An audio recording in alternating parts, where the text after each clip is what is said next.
மதுரை மாவட்டம் மேலூரில் தனது உதவியாளரின் மகனின் திருமணத்தை ஆளுநர் ஆர் என் ரவி நடத்தி வைத்தார். ஆளுநரின் உதவியாளரான ரவீந்திரனின் மகன் சுதர்ஷனுக்கும் மேலூரைச் சேர்ந்த ஜனனிக்கும் தனியார் மண்டபத்தில் திருமணம் நடைபெற்றது. இதில் கலந்து கொண்ட ஆளுநர் ஆர் என் ரவி மாங்கல்யத்தை எடுத்துக் கொடுத்து திருமணத்தை நடத்தி வைத்தார். பின்னர் மணமக்களை வாழ்த்திய அவர் குடும்பத்துடன் புகைப்படம் எடுத்துக் கொண்டார். ஆளுநர் வருகையை ஒட்டி மேலூரில் காவல்துறையினர் பாதுகாப்பு பணியில் ஈடுபட்டனர்.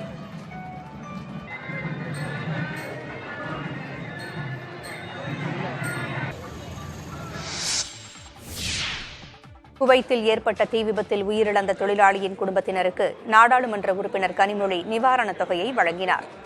கடந்த 12ஆம் தேதி நடைபெற்ற தீ விபத்தில் தூத்துக்குடி மாவட்டம் கோவில்பட்டியைச் சேர்ந்த மாரியப்பன் என்பவர் உயிரிழந்தார். இவரது உடல் குவைத்திலிருந்து கொண்டுவரப்பட்டு தகனம் செய்யப்பட்டது. இந்நிலையில் மாரியப்பனின் வீட்டிற்கு சென்ற எம்பி கனிமொழி, அமைச்சர் கீதா ஜீவன் ஆகியோர் அவரது குடும்பத்தினருக்கு ஆறுதல் கூறினர். மேலும் அரசு சார்பில் அறிவிக்கப்பட்ட 5 லட்சம் ரூபாய்க்கான காசோலையை கனிமொழி வழங்கினார். இந்நிலையில் மாரியப்பனின் மனைவிக்கு அரசு வேலை வழங்க வேண்டும் என அவரது குடும்பத்தினர் கனிமொழியிடம் கோரிக்கை விடுத்தனர்.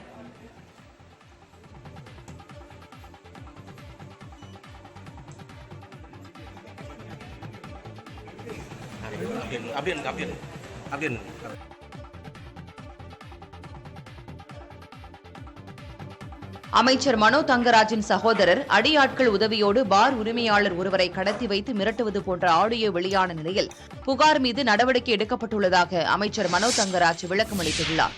கன்னியாகுமரி மாவட்டம் ஊரம்பு, மார்த்தாண்டம் உள்ளிட்ட பகுதிகளில் உள்ள அரசு பார்களை கருங்கல் பகுதியைச் சேர்ந்த பென்சாம் என்பவர் நடத்தி வருகிறார். இந்நிலையில் அமைச்சர் மனோ தங்கராஜின் சகோதரர் ஜெயந்த் தங்கராஜ் அடியாட்கள் உதவியுடன் பென்சாமை கடத்தியுள்ளார். மேலும் ஜெனித் என்பவருக்கு தொலைபேசியில் அழைத்து பென்சாம் எவ்வளவு பணம் வாங்கினார் என்று கேட்கிறார். மேலும் பணம் வாங்கிய முத்தழகன் என்பவரையும் கடத்துவேன் என்று கூறுகிறார். எதிர்முனையில் இருக்கும் நபர் பென்சாமிடமிருந்து மொத்த பணத்தையும் வாங்குங்கள், இல்லையெனில் அடித்து தாக்குங்கள் என்று பேசுகிறார். இது தொடர்பான செல்போன் உரையாடல் சமூக வலைதளங்களில் வெளியாகி வைரலானது.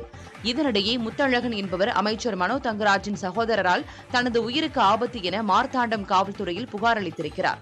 இதுகுறித்து பால்வளத்துறை அமைச்சர் மனோ தங்கராஜை தொடர்பு கொண்டு கேட்டபோது தனது சகோதரர் ஜெயந்த் தங்கராஜுடன் தனக்கு எந்த தொடர்பும் இல்லை என தெரிவித்தார். மேலும் புகாரின் பேரில் நடவடிக்கை எடுக்க காவல்துறைக்கு அறிவுறுத்தப்பட்டுள்ளதாகவும் அவர் கூறினார். பென்சாம தூக்கி வச்சிருக்கேன், பென்சாம் கிட்ட தான் இருக்கேன், நான் தூக்கி வச்சிருக்கேன் பென்சாம. நான் கேரளா டீம், வேற டீம் வந்திருக்கு, அவனை தூக்கி வச்சிருக்கேன். இப்ப கொல்லத்தில் வந்து இப்ப ஆள் வரும் இல்ல, ஆளு கன்னியாகுமரியில இருக்கா, நீங்க சொல்லி தரணும். அதனால 10 நாள் யாடு கேளுங்க, எவ்வளவு ரூபா கொடுத்தேன் என்னன்னு. நான் என்ன பிடிச்சி 2000 பிடிச்சி பைசா வாங்கிக்கிறேன், வாங்கிருங்க, 1 ரூபா கூட விடாது. அரியலூர் அருகே வீட்டின் முன்பு நிறுத்தி வைத்திருந்த இருசக்கர வாகனத்தை திருடிய நபரை காவல்துறையினர் தேடி வருகின்றனர். செந்தில்குமார் இரவு தன் வீட்டின் முன்பு இருசக்கர வாகனத்தை நிறுத்திவிட்டு சென்றுள்ளார். காலையில் இருசக்கர வாகனம் காணாமல் போனதைக் கண்டு அதிர்ச்சியடைந்த அவர் காவல்துறையிடம் புகார் அளித்துள்ளார். கண்காணிப்பு கேமரா பதிவுகளின் உதவியோடு வாகனத்தை திருடிச் சென்ற நபரை காவல்துறையினர் தேடி வருகின்றனர். இதேபோல் திருப்பத்தூர் மாவட்டம் வாணியம்பாடிக்கு அருகே இனிப்பகத்தின் வெளியே நிறுத்தி வைக்கப்பட்டிருந்த இருசக்கர வாகனம் காணாமல் போனது தொடர்பான புகாரிலும் கண்காணிப்பு கேமரா பதிவுகள் உதவியோடு காவலர்கள் விசாரணை மேற்கொண்டு வருகின்றனர். போக்சோ வழக்கில் ஆஜரான கர்நாடக முன்னாள் முதலமைச்சர் எடியூரப்பாவிடம் சிஐடி காவல்துறையினர் 3 மணி நேரத்திற்கு மேலாக விசாரணை நடத்தினர். பெங்களூரில் 17 வயது சிறுமியை பாலியல் வன்கொடுமை செய்ததாக எடியூரப்பா மீது புகார் எழுந்தது. இது தொடர்பாக போக்சோ பிரிவின் கீழ் வழக்கு பதிவு செய்து மாநில சிஐடி காவல்துறையினர் விசாரித்து வருகின்றனர். ஏற்கனவே இந்த வழக்கில் எடியூரப்பா 2 முறை விசாரணைக்கு ஆஜரான நிலையில் இந்த வழக்கில் எடியூரப்பாவிற்கு ஜாமீனில் வெளிவர முடியாத பிடிவாரண்ட் பிறப்பித்து பெங்களூரு நீதிமன்றம் உத்தரவிட்டது. இதனால் எந்நேரமும் எடியூரப்பா கைது செய்யப்படக்கூடும் என்று எதிர்பார்க்கப்பட்ட நிலையில் கர்நாடக உயர்நீதிமன்றம் எடியூரப்பாவிற்கு முன்ஜாமீன் வழங்கியது. இந்நிலையில் இந்த வழக்கு விசாரணைக்காக பெங்களூரில் உள்ள சிஐடி தலைமை அலுவலகத்தில் எடியூரப்பா ஆஜரானார். அவரிடம் 3 மணி நேரத்திற்கு மேலாக விசாரணை நடைபெற்ற நிலையில் அவரிடமிருந்து பெற்ற வாக்குமூலத்தை பதிவு செய்து நீதிமன்றத்தில் அதிகாரிகள் தாக்கல் செய்ய உள்ளனர்.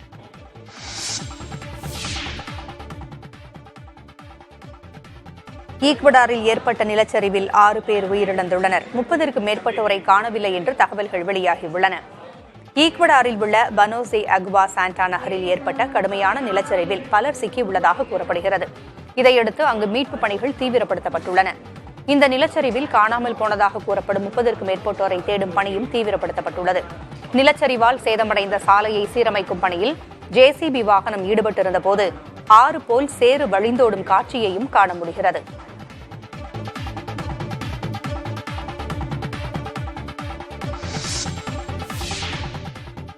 பக்ரீத் தினத்தில் பலியிடுவதற்கு கால்நடைகள் இல்லை, மாறாக தங்களை தாங்களே தியாகம் செய்வதாக காசாவில் பக்ரீத் தொழுகையில் ஈடுபட்ட இஸ்லாமியர்கள் வேதனை தெரிவித்துள்ளனர். இஸ்ரேலின் குண்டுகள் தாக்கி சின்னாபின்னமான கட்டடத்தின் இடிபாடுகளுக்கு அருகே பக்ரீத் தொழுகையில் இஸ்லாமியர்கள் ஈடுபட்டனர். அப்போது பேசிய மதபோதகர், இங்கு பக்ரீத் கொண்டாட்டங்கள் இல்லை என்றும் பலியிடுவதற்கு விலங்குகளுக்கு பதிலாக தாங்களே இருப்பதாகவும் குறிப்பிட்டார். பாலஸ்தீனத்தின் மீது இஸ்ரேல் நடத்தி வரும் தாக்குதலில் இதுவரை 37,000த்திற்கும் மேற்பட்ட பாலஸ்தீனர்கள் கொல்லப்பட்டிருப்பதாகவும் 85,000த்திற்கும் மேற்பட்டோர் காயமடைந்திருப்பதாகவும் காசா அறிவித்துள்ளது. காசாவில் உள்ள ஹமாஸ் என்ற அமைப்பினர் கடந்த அக்டோபரில் இஸ்ரேலுக்குள் நுழைந்து நடத்திய தாக்குதலை தொடர்ந்து இரு தரப்பினரிடையே மோதல் தீவிரமடைந்துள்ளது.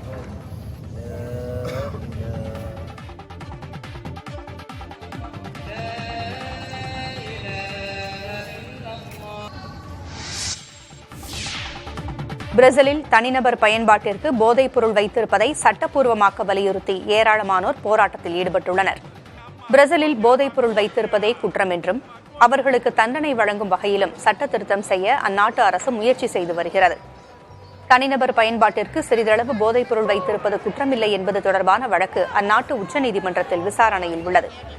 இந்நிலையில் போதைப் பொருள் வைத்திருப்பதை சட்டப்பூர்வமாக்க வேண்டும் என வலியுறுத்தி சாபாவுலோ நகரில் நடைபெற்ற பேரணியில் ஏராளமானோர் பங்கேற்றனர்.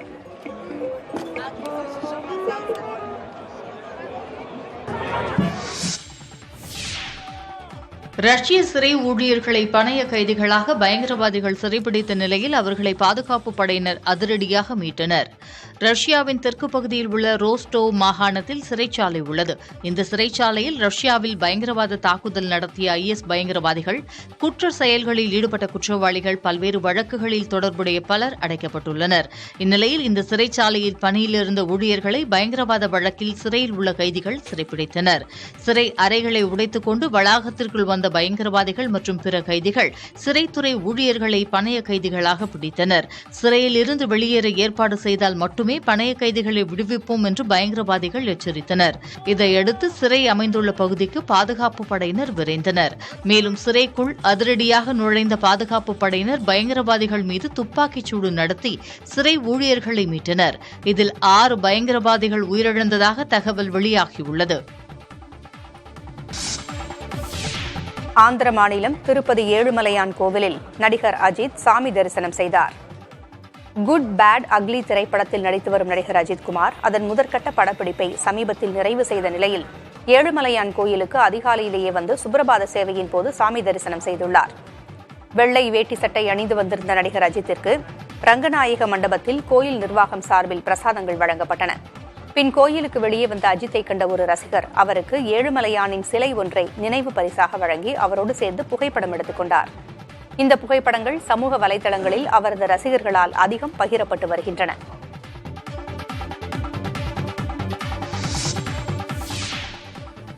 முல்லை பெரியாறு அணையிலிருந்து வரும் நீர்வரத்து குறைந்துள்ளதால் லோயர் கேம்ப் மின் உற்பத்தியில் தொடர்ந்து இழப்பு ஏற்பட்டு வருகிறது. முல்லை பெரியாறு அணையிலிருந்து வினாடிக்கு 100 கன அடி மட்டுமே நீர் வந்து கொண்டிருக்கிறது. இதனால் லோயர் கேம்ப் மின் உற்பத்தி நிலையத்தில் தினசரி மின் உற்பத்தி வெறும் 46 மெகாவாட்டாக குறைந்துள்ளது. தென்மேற்கு பருவமழை காலத்தில் அணையிலிருந்து 1500 கன அடி நீர் வழக்கமாக திறந்துவிடப்படும். இதன் மூலம் லோயர் கேம்ப் மின் நிலையத்தில் 168 மெகாவாட் மின் உற்பத்தி நடைபெறும்.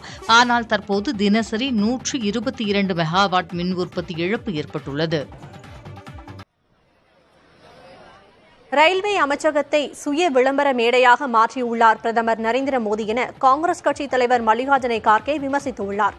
இதுகுறித்து அவர் வெளியிட்டுள்ள சமூக வலைதள பதிவில் மேற்குவங்க மாநிலத்தில் கஞ்சன்ஜங்கா விரைவு ரயில் விபத்து குறித்து செய்தி அறிந்து மனம் வேதனை அடைவதாக குறிப்பிட்டுள்ளார்.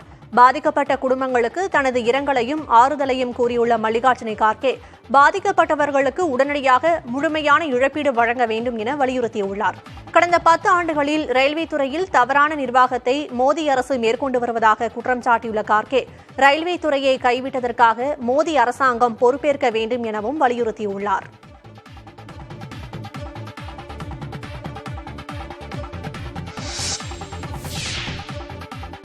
ஆந்திராவில் போலாவரம் திட்டப்பணிகளை அம்மாநில முதலமைச்சர் சந்திரபாபு நாயுடு நேரில் சென்று ஆய்வு செய்தார்.